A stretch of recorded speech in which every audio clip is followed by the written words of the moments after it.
Have you ever waited for something so long that it started to break your heart? You made dua.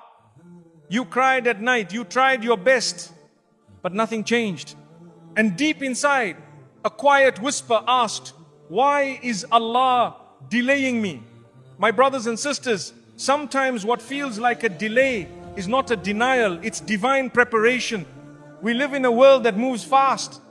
We expect instant results, quick relief, immediate answers.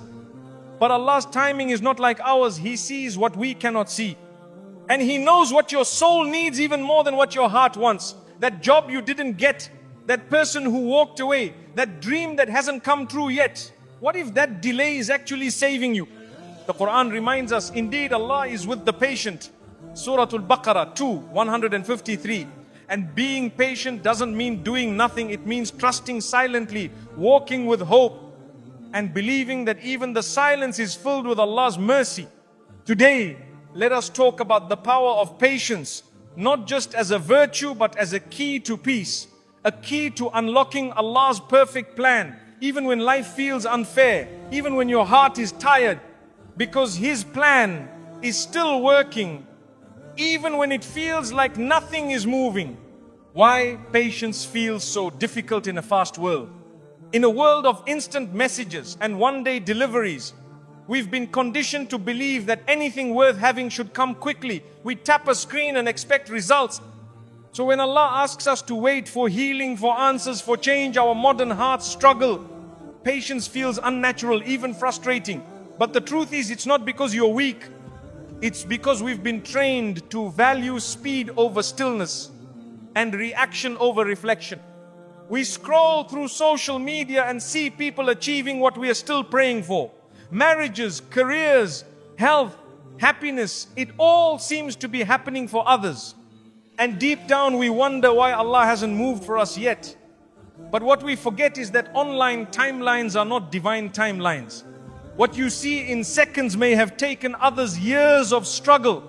Allah's plan doesn't follow hashtags, it follows your heart and your growth. The Prophet Muhammad ﷺ waited 13 years in Mecca under pressure, persecution and pain before the path to Medina opened.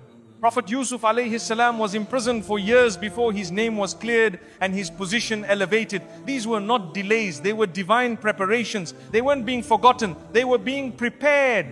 And their patience became part of their legacy. Today, patience is misunderstood. It's often mistaken as passivity, like waiting on a couch for something to magically appear. But true Islamic patience is active. It's trusting Allah while still making effort.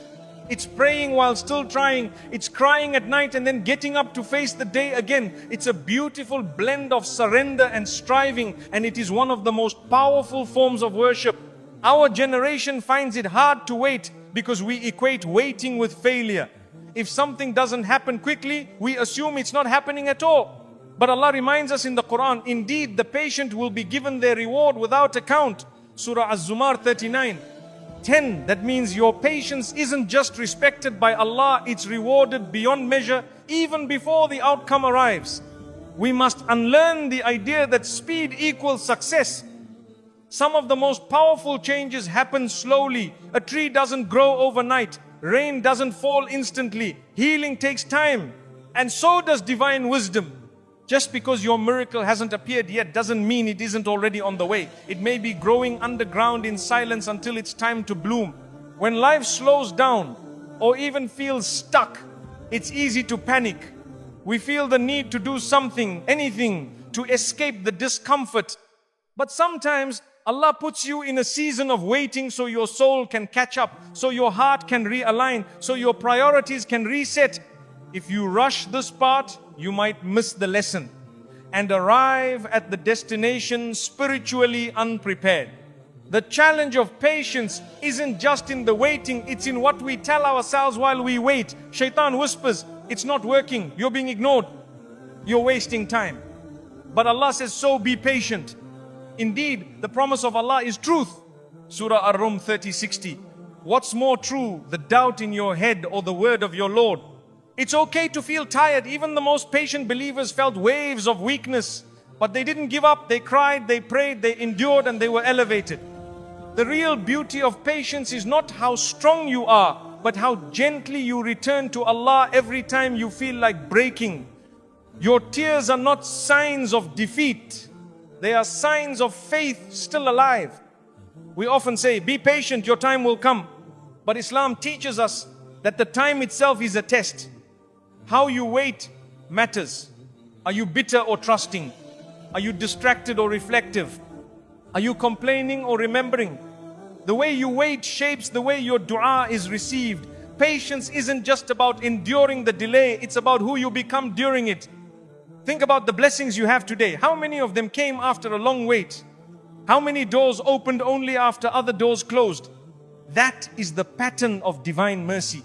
Sometimes we don't realize we're living the answer to old prayers because we were so focused on the pain of waiting. What you called delay back then might be your biggest blessing now. So if you're waiting now for love, for healing, for direction, know this, you are not alone. You are not being punished. You are being held by the most merciful. And one day, what feels like a burden will become your strength. One day, what you call delay will become your story of how Allah showed up in His perfect way, at His perfect time. Be patient. Trust the plan. The wait is not in vain. When delay feels like rejection, sometimes the hardest test isn't hardship, it's silence. You pray sincerely, beg Allah with tears, stay up in the last third of the night, and yet nothing changes. Doors remain closed. Answers feel delayed. And a quiet voice in your chest begins to whisper, maybe Allah isn't listening. But dear soul, silence from Allah is not rejection, it's redirection, protection, and sometimes even elevation. Rejection feels final. But Allah is not like people.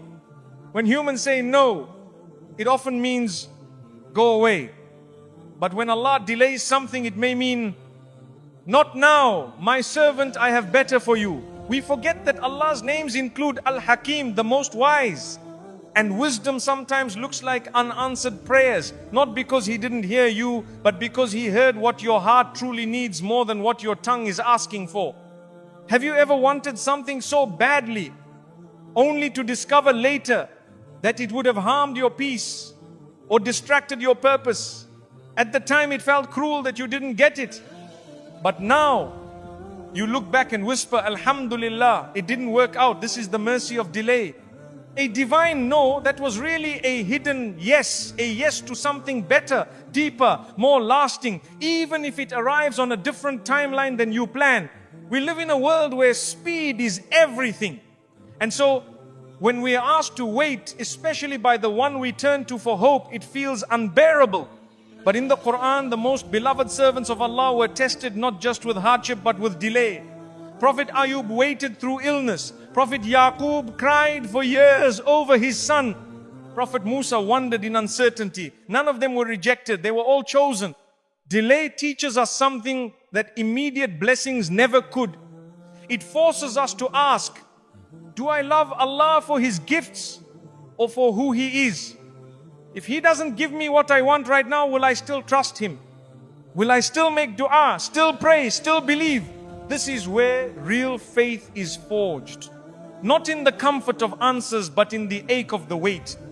You see, Shaitan wants you to interpret silence as abandonment. But Allah says in Surah Baqarah, indeed Allah is with the patient, not just watching you from afar with you. Every tear you shed, He records. Every heartbeat of hope He hears. When nothing seems to be moving in your favor, Allah is moving things in your soul, polishing, cleansing, preparing. Sometimes the answer to your dua is growing underground like a seed you planted. You water it with prayer, nourish it with patience, and one day when your heart is ready, it blooms. But until then, Allah protects it in the soil. Because if He gave it to you too soon, it may not survive. His delay is not a denial, it's divine timing. Think of Prophet Yusuf alayhi salam, thrown into a well, sold as a slave, imprisoned unjustly, all before he became a leader of Egypt. At every point it looked like rejection. But each delay was a detour toward destiny. What seemed like abandonment was actually divine arrangement. His story wasn't paused, it was being written with precision. When you feel delayed, ask yourself, what is Allah growing in me? Is He building my patience, increasing my faith, testing my sincerity? Sometimes the gift isn't what you receive, it's who you become in the waiting. Maybe the delay is developing your spiritual muscles, teaching you sabr, patience, rida, contentment, and tawakkul, trust. Let's not measure divine love by how quickly our prayers are answered. Allah's love is not proven by speed, but by sincerity. Sometimes the waiting room is where your heart heals. Sometimes your dua is answered not with a new thing, but with a new you. Stronger, softer, wiser, closer to Allah than you were before. If you are waiting right now on a job, on a spouse, on healing, on clarity, take comfort. Your Lord has not forgotten you. Your voice has not gone unheard. The angels are writing, and your patience is planting light on your path. The delay is not the end of your story. It might be the chapter where your soul is most seen by the one who matters most. So don't give up. Don't misread the silence. Don't confuse stillness with absence. Allah's delay is never out of neglect, it's always out of love. When the answer finally comes, and it will, you'll see that every second of waiting had a purpose. Every unanswered prayer was actually answered in the most perfect way. Qur'anic stories of waiting with faith. One of the greatest comforts in the Quran is this: even the most beloved of Allah had to wait. They waited not because Allah forgot them, but because He was preparing them. These weren't ordinary people, they were prophets. Yet they faced delays, darkness, and deep trials. Their stories teach us that waiting is not a sign of weakness, but a sign of divine attention. Take Prophet Ayyub Job alayhi salam. His body was afflicted, his wealth stripped away, his family taken, and yet not once did he complain. For years he bore his pain in silence. And when he finally called upon Allah, it was not in anger but in humility. Indeed, adversity has touched me, and you are the most merciful of the merciful. Surah Al-Anbiya 21:83. His patience wasn't passive. It was a form of worship. Look at Prophet Yaqub alayhi salam. He lost his beloved son Yusuf, and for years he mourned in silence. His heart remained attached to Allah, not because he saw evidence of return, but because he believed in Allah's promise. He said, I only complain of my suffering and my grief to Allah. Surah Yusuf 12:86. His tears did not mean doubt, they were a reflection of deep faith. Prophet Joseph alayhi salam was betrayed by his own brothers, thrown into a well, sold as a slave, and imprisoned all before his dream finally came true. Imagine being punished for your innocence. Imagine sitting in a prison cell, forgotten by the world, yet still trusting Allah's plan. His patience wasn't just about enduring, it was about trusting the unseen good in every delay. Prophet Moses alayhi salam waited years in exile after fleeing Egypt, unaware that this very isolation would prepare him for his greatest mission